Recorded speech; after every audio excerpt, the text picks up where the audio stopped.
Party ఫిరాయించిన ఆ ముగ్గురు ఎమ్మెల్యేల పరిస్థితి అగమ్య గోచరంగా మారింది. తెలుగుదేశం పార్టీ తమకు టికెట్లు ఇస్తుందని భావించిన వారికి చంద్రబాబు తన నిజ స్వరూపాన్ని చూపించారు. పార్టీలో చేర్చుకునే క్రమంలో అభయహస్తం ఇచ్చిన చంద్రబాబు ఇప్పుడు హ్యాండ్ ఇచ్చారని నెల్లూరు జిల్లా టీడీపీలో టాక్ నడుస్తోంది. ఇంతకీ ఆ ముగ్గురు ఎమ్మెల్యేలు ఎవరు? టీడీపీలో వారి పరిస్థితి ఏంటి?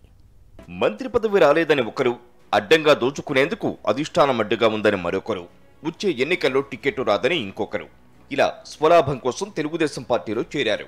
అధికార వైఎస్ఆర్సీపీని దెబ్బ కొట్టాలని చూసిన చంద్రబాబు ఇదే అదునుగా భావించి వారిని పార్టీలోకి తీసుకున్నారు. పార్టీ చేరిక సమయంలో ఇచ్చిన మాటను ఇప్పుడు తప్పారట. దీంతో ఆ ముగ్గురు ఎమ్మెల్యేల భవిష్యత్ క్వశ్చన్ మార్కుగా మారింది. Nellore rural MLA Kotamreddy Sridhar Reddy, Udayagiri MLA Mekapati Chandrasekhar Reddy, Venkatagiri MLA Anam Ramanarayana రెడ్డిలు సైలెంట్ మోడ్లోకి వెళ్లిపోయారట. నెల్లూరు జిల్లాలో దశాబ్దాలుగా రాజకీయ చరిత్ర కలిగిన ఆనం కుటుంబంలో రామనారాయణ రెడ్డి ఎమ్మెల్యేగా ఉన్నారు. లోకేష్ యువగళం సమయంలో అన్ని తానై నడిపిన ఆయనకు చంద్రబాబు మొండి చేయి చూపారని ప్రచారం జరుగుతోంది.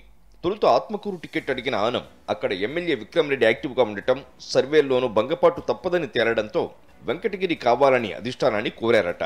అయితే చంద్రబాబు మాత్రం ఆత్మకూరు లేదా సర్వేపల్లిలో పోటీ చేయాలని తెగేసి చెప్పడంతో ఆనంకు దిక్కుతోచని పరిస్థితి నెలకొందని పార్టీలో చర్చ నడుస్తోంది.